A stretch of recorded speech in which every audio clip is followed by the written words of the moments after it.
Now is the time for questions. Questions for Gary, questions about anything that we've presented, and they would appreciate if you would use the mic, but feel free to respond, make questions or comments or observations or anything that you would like to say.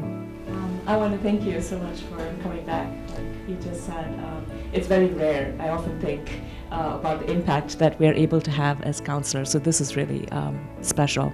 Would you talk a little bit about growth after grief and what that process looked like and how you began to realize that it was more growth happening as well?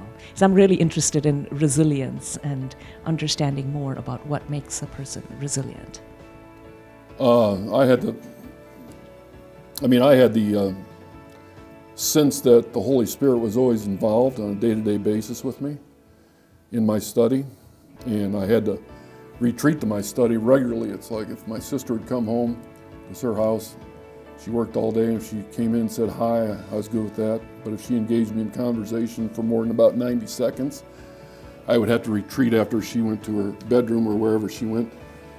I'd have to retreat to my study and start studying and praying in order to get my emotional stability back, just to not feel suicidal or anxious or whatever you want to call it that. But the Lord would keep on deconstructing all these pressure zones. He would enliven His Word to where it wasn't just Bible information. And then I'd talk in my book where He actually showed up in my study, and I could sense Him. He was about as far from me as this lady here. And I was long into it. It was 2.5 years or so, but I had one of those days where it just felt like it was starting all over.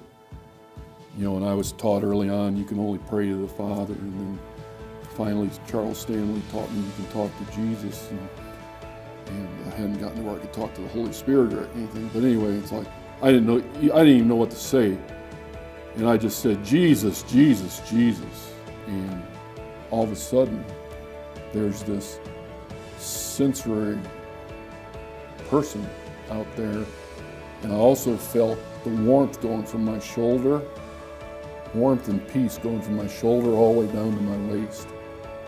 And it's like, not that we have to experience this in life to grow, but it happened at such a time where it's like my big brother showed up, because he had become my big brother.